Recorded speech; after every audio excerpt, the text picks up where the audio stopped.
In the 1970s, the average British housewife kept a home so spotless you could eat your dinner off the kitchen floor, and she did it without a single bottle of flash, without a robot vacuum, and without a lifestyle influencer telling her to declutter. She had something better. She had a system. 20 habits, passed down through generations, built into the bones of daily life so deeply that nobody even called them habits. They were just what you did, and somewhere between then and now, we forgot every single one of them.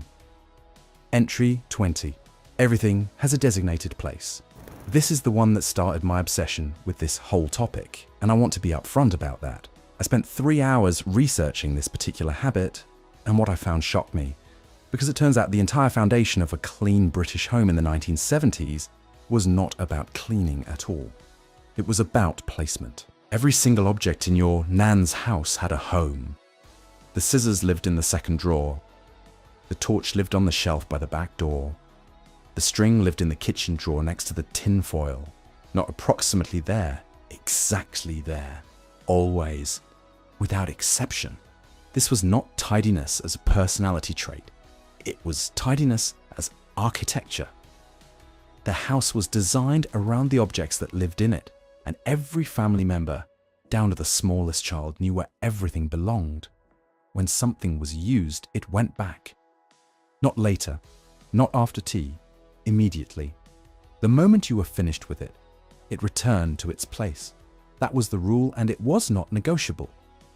Here is why this worked so brilliantly. Mess does not accumulate in one dramatic event. It creeps. One object left on the wrong surface becomes 5 objects by tea time and 15 objects by Friday. Your nan understood this instinctively. She killed the creep before it started. A designated place for everything was not a cleaning strategy. It was a prevention strategy, and it cost absolutely nothing to implement. Entry 19. The morning surface wiped down. Before the kettle had even boiled, your nan had already wiped out every kitchen surface. Not because they were dirty, because keeping them clean was infinitely easier than cleaning them once they were not. A damp cloth wrung out over the sink, run across the worktops, the draining board, the top of the stove, the windowsill above the sink. 30 seconds of work every single morning, without fail. The cloth went into the wash, the surfaces gleamed. This habit was not about hygiene, though that was a useful side effect. It was about psychology. Starting the day in a clean kitchen meant the rest of the day was fought from a position of order rather than chaos. You cannot think clearly surrounded by yesterday's crumbs. Your nan knew this before any productivity expert put it in a book. In the 1970s, a damp cloth cost nothing because it was a cut-up old shirt. The time it took was less than the time it takes to read this paragraph. And the cumulative effect, a kitchen that never truly got dirty because it was never allowed to, was the difference between a house that felt managed and a house that felt like it was managing you. The modern equivalent is leaving the kitchen worktops for the weekend deep clean. That is how you end up spending your entire Saturday morning with a bottle of Dettol and a bad mood. Your nan spent 30 seconds every morning and never had that problem once. Entry 18. Scrubbing the front step. This one I find personally fascinating, and I'll tell you why in a moment, but first let me explain what it actually was. Every morning in Britain, on streets from Sheffield to Southampton, women came out of their front doors with a bucket of hot soapy water and a stiff brush, and scrubbed the front doorstep until it was clean. Not just swept, scrubbed, on their knees in their housecoats before the rest of the street was properly awake. I actually called my mum after learning about this habit in depth because I knew she had grown up watching her own mother do exactly this every single morning without exception. She told me something I have never forgotten. She said her mother scrubbed that step not because anyone was coming, but because the neighbours could see it. The front step was the face your house showed to the world. A dirty step meant a dirty woman. A clean step meant a woman who had her house in order. Now, you can argue about the social pressures behind that all day long. and there were pressures, real ones that we would rightly question today. But strip away the judgment, and what you are left with is a powerful truth. Pride in your immediate environment is a form of discipline, and discipline kept those homes immaculate. By the 1970s, the tradition was fading as more women entered the workforce, but the women who kept it never had a dirty doorstep in their lives. Entry 17. Make the bed the moment you rise. No British grandmother in the 1970s left a bed unmade past 7 in the morning. The moment your feet hit the cold lino, the bed got made. Sheets pulled tight, blankets smoothed, pillow plumped and scented. Done before you went downstairs for your tea. This sounds trivially simple, and that is exactly why most people scroll past it without registering how powerful it actually is. An unmade bed is the visual anchor of a messy room. Every other piece of disorder in a bedroom becomes invisible once the bed is made. Every piece of disorder becomes magnified when it is not. Your nan understood this in the same practical way she understood everything. The bedroom is the first room you see in the morning and the last room you see at night. It sets the tone going out and the tone coming in. A made bed at 7 in the morning meant the standard was established for the whole day. Mess that crept in later felt out of place and got dealt with quickly.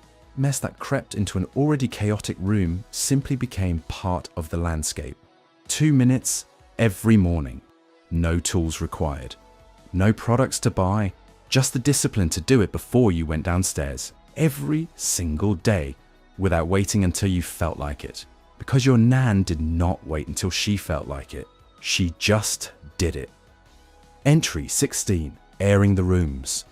Every single morning. In the 1970s, regardless of the weather, and this is Britain we are talking about, so the weather was usually appalling, your nan opened the windows. Every bedroom window went up by 8 o'clock. Not wide open, just cracked enough to let the air move through. 10 minutes of fresh air through a bedroom in the morning does something that no amount of air freshener can replicate. It removes the moisture that builds up overnight from breathing, from body heat, from the natural humidity of a room that has been sealed closed for 8 hours. That moisture, left to sit, becomes damp. Damp becomes mold. Mold becomes a 1970s terrace house that smells like a wet dog and costs a fortune to fix. Your nan aired the rooms before any of that could start. She did not think of it as ventilation management. She thought of it as letting the house breathe. That was the language of the time, and it was accurate. The curtains got opened at the same time. Light kills dust mites and discourages the growth of mold along window frames. Your nan did not know the science behind it, but she knew it worked. She could see it working every single morning in a house that smelled clean and felt dry, even in November. Modern homes are sealed tighter than ever, full of synthetic materials that off-gas chemicals, and we wonder why indoor air quality is a growing health concern. Your nan would open a window and tell you to stop being daft. Pattern break 1. These habits were not invented in the 1970s. Most of them were already ancient by then, passed from grandmother to mother to daughter across generations who had no choice but to be excellent housekeepers because the alternative was a home that fell apart. What the 1970s did was begin the process of forgetting them. Convenience products arrived. Synthetic sprays, disposable cloths. By 1980, the habits felt old-fashioned. By 1990, they were largely gone. And I personally think this is the most underrated part of the story. We did not lose these habits because they stopped working. We lost them because someone found a way to sell us a replacement. Every zero-waste movement and minimalist lifestyle blog today is just a diluted version of what your nan already knew for free. Intro 15. The newspaper and vinegar window clean. A splash of white vinegar diluted in warm water. A sheet of yesterday's newspaper, crumpled loosely. That was the window cleaning kit in every British household in the 1970s, and the windows it produced were cleaner than anything a bottle of Windoline ever managed. The vinegar cut through grease and grime without leaving a residue. The newspaper, unlike cloth, left no lint and buffed the glass to a streak-free shine because the slight abrasiveness of the newsprint polished as it wiped. The ink, already dry on old newspaper, did not transfer onto the glass. A bottle of white vinegar cost about 40 pence and lasted months.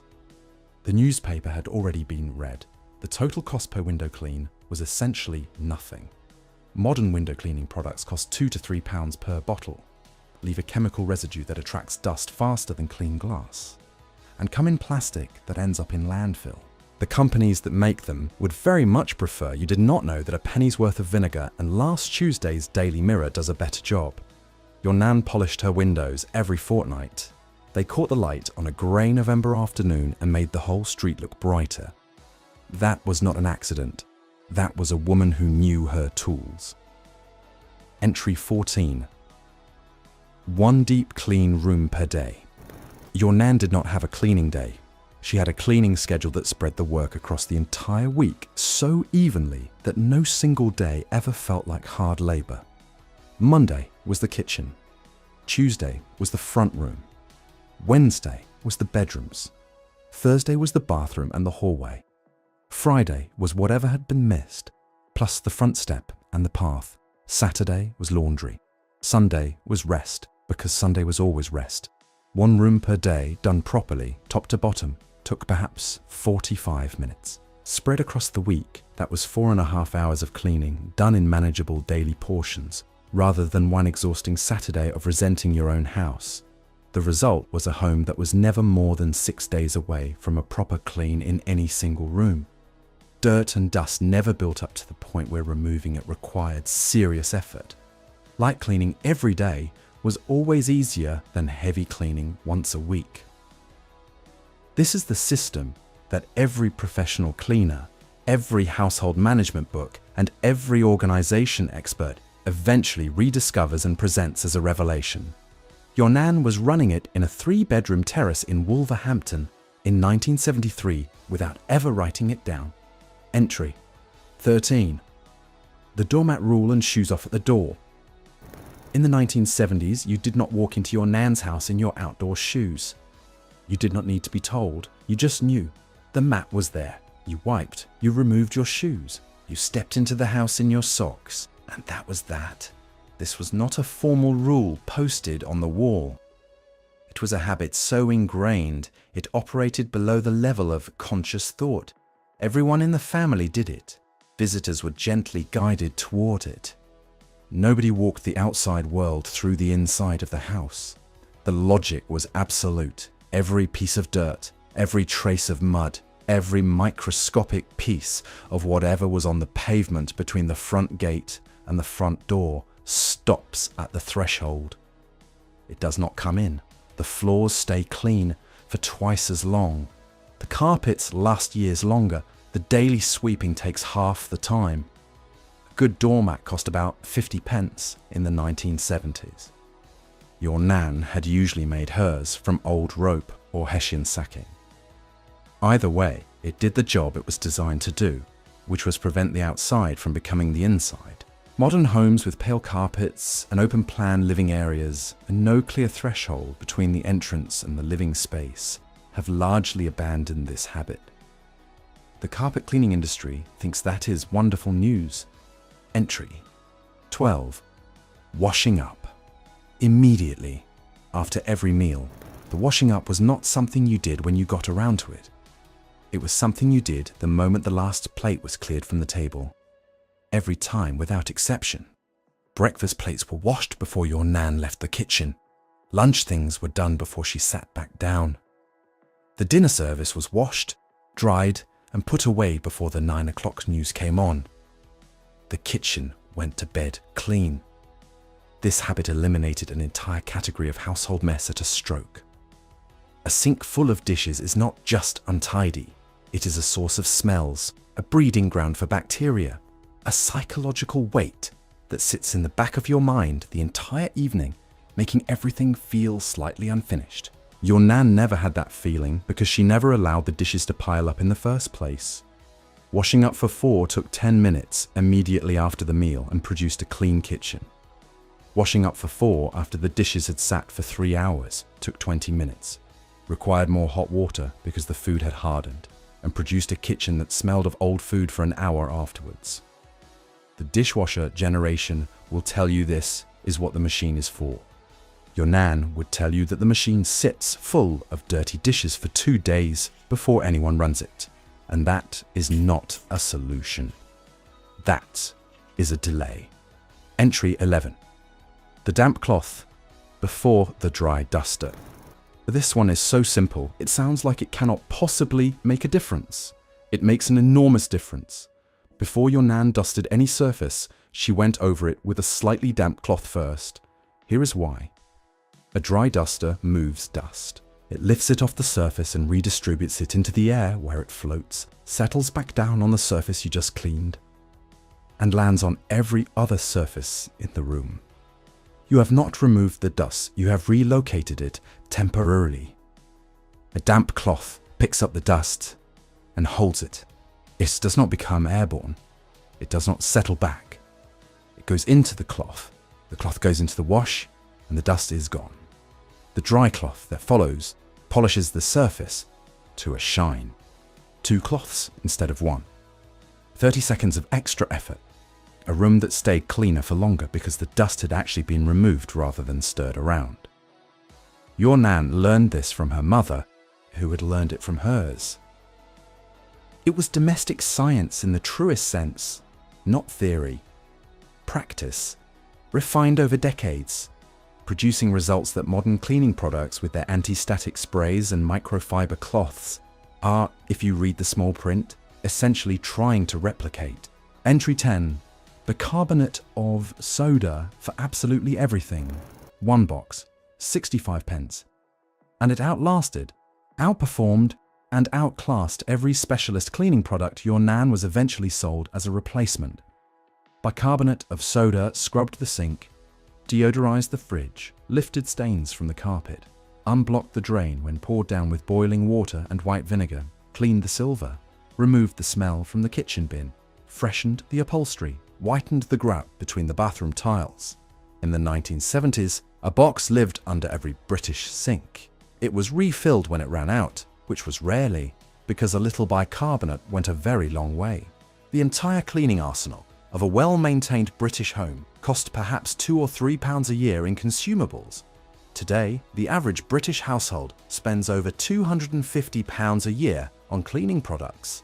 Under the sink, in most modern homes, you will find a collection of differently branded sprays that are mostly variations of the same chemicals, packaged in plastic, marketed for specific surfaces, and replaced regularly whether they run out or not.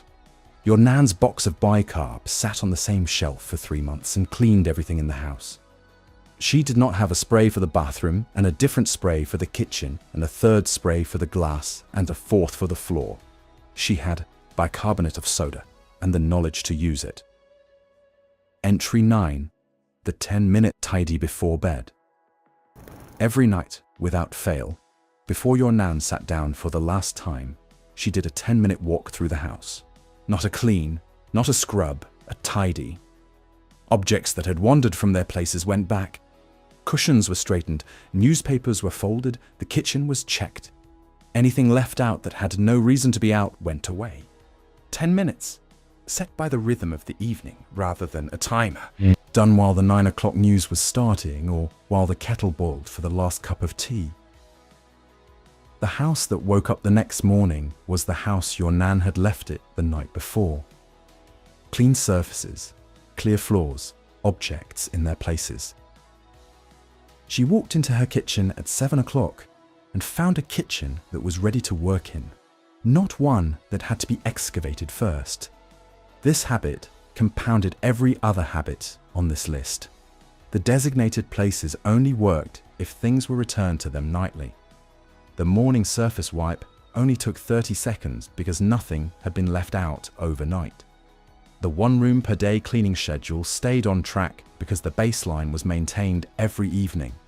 Your nan was not obsessive about cleanliness, she was systematic about it. There is a meaningful difference. Obsession is exhausting. A system, once it becomes habit, runs almost automatically. The 10-minute tidy was the engine that kept the whole system running. Entry 8. Boiling the whites. I'll be honest, when I first came across this, I was convinced it couldn't possibly be as effective as described. I had to go verify it myself because modern hospitals still use a version of this today, and somehow it vanished from British homes almost entirely by 1985. Your nan boiled her white laundry, a large pot on the stove, sometimes a dedicated copper in the scullery, filled with hot water and a bar of household soap.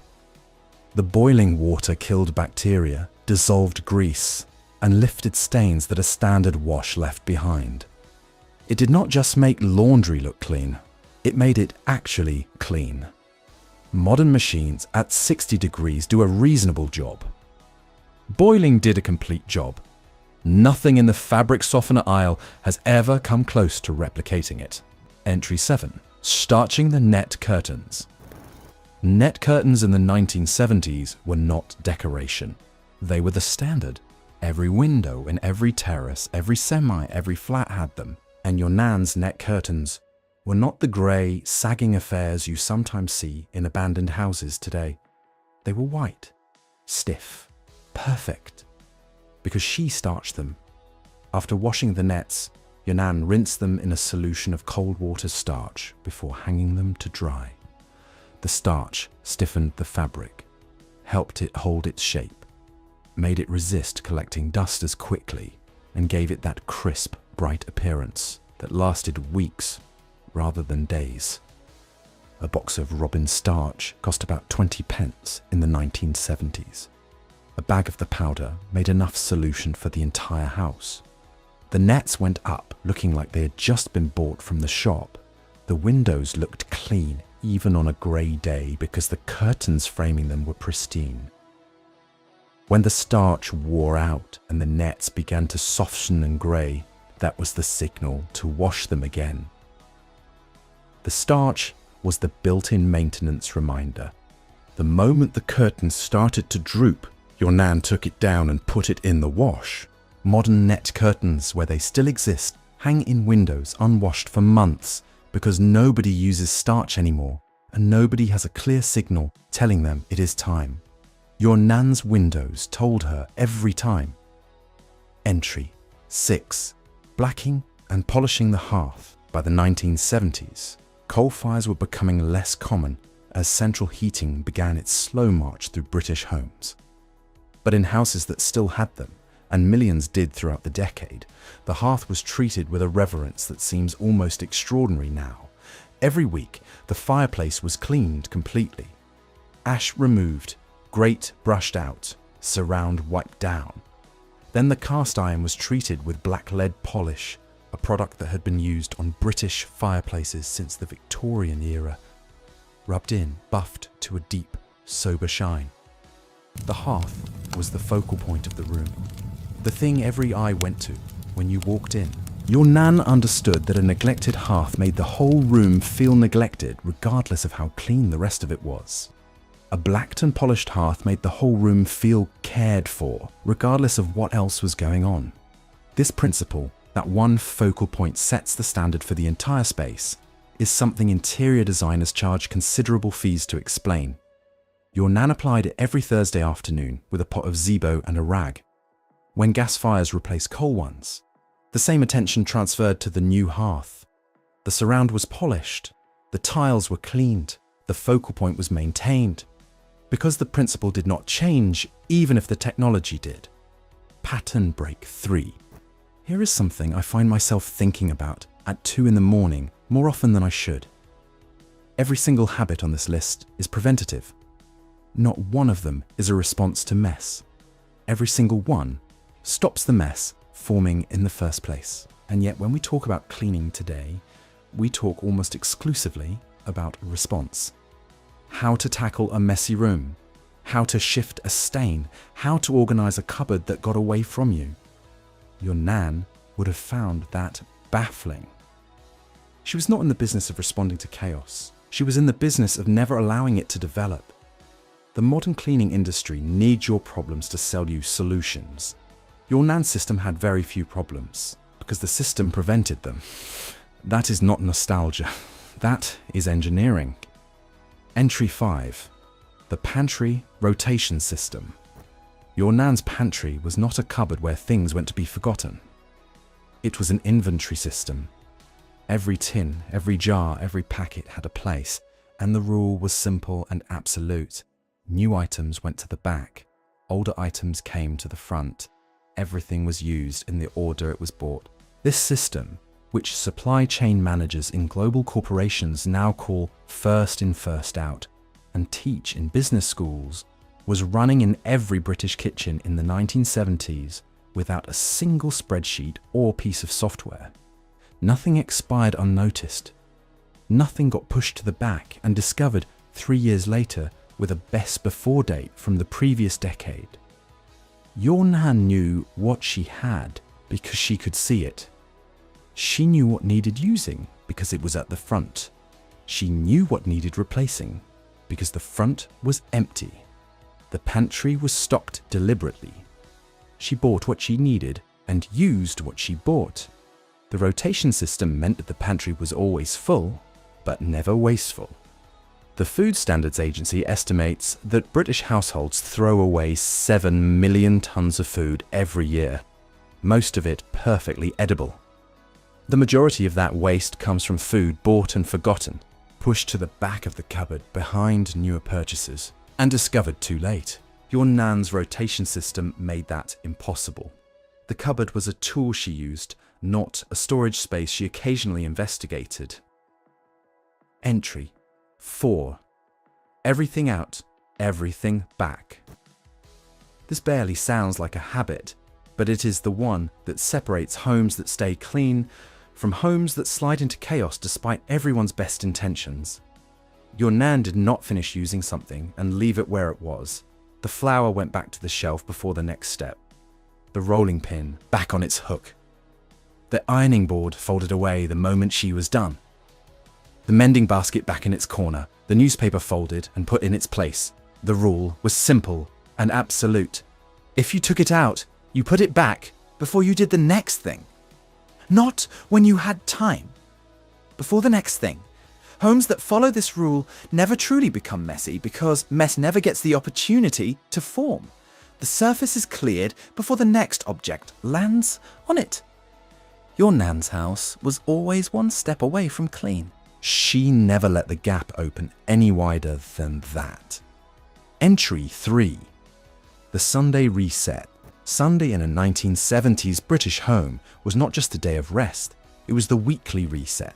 And I think most people gloss over this completely, but it is secretly the whole point of everything. After church, the house was put back together, not scrubbed from top to bottom, reset, cushions arranged, the Sunday cloth on the table, surfaces cleared of whatever the week had deposited on them, the good crockery back in the cabinet where it belonged.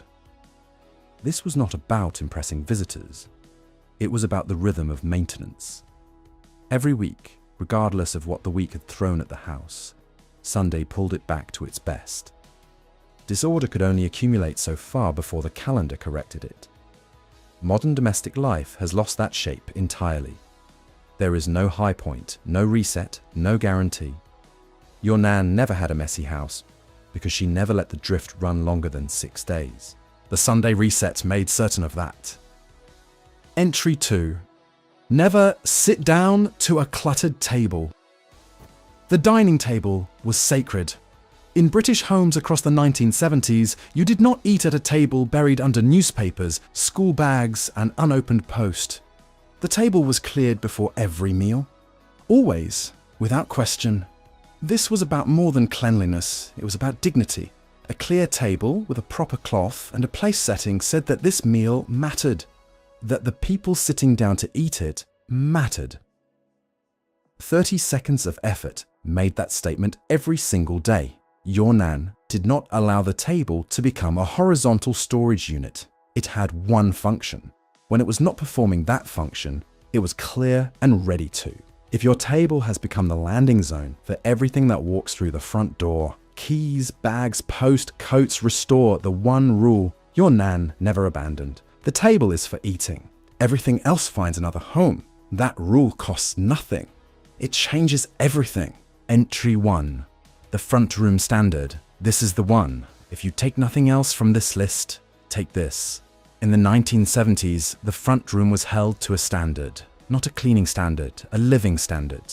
The room looked the same on a Wednesday afternoon as it did on Sunday at noon. Cushions straight, surfaces clear, hearth clean. If someone knocked unannounced, your Nan opened the door without a flicker of embarrassment and invited them straight in. She did not clean for company. She didn't tidy before visitors arrived. She simply never let the room fall below the level she believed it deserved to be at, because she believed the people living in it deserved that. That is the philosophy behind every habit on this list. Not performance, practice. Small things done consistently, every day, until the home felt ordered and dignified without anyone having to declare a cleaning day. We have robot vacuums, steam cleaners, and 400 products under the sink. And somehow our homes feel harder to manage than hers ever did, because we replaced her habits with her products. And the products never worked as well as the habits did. They never will. So there they are. 20 habits from the 1970s that kept British homes immaculate without a single bottle of branded cleaning spray, without a lifestyle guru, and without spending a Saturday buried in a mess that had been accumulating for 3 weeks. Here is my challenge to you. Pick 3, just 3. The 10-minute tidy tonight before you go to bed, the morning surface wipe tomorrow before the kettle finishes boiling. And this week, put everything back where it belongs the moment you are finished with it. Just those 3, nothing else. Do them every day for 2 weeks and come back and tell me if your home does not feel different. Your Nan was not remarkable. She was consistent. And consistency, as it turns out, is the one cleaning product nobody ever found a way to sell in a bottle. I'm Charles. This is Great Britain Nostalgia, and I will see you in the next one.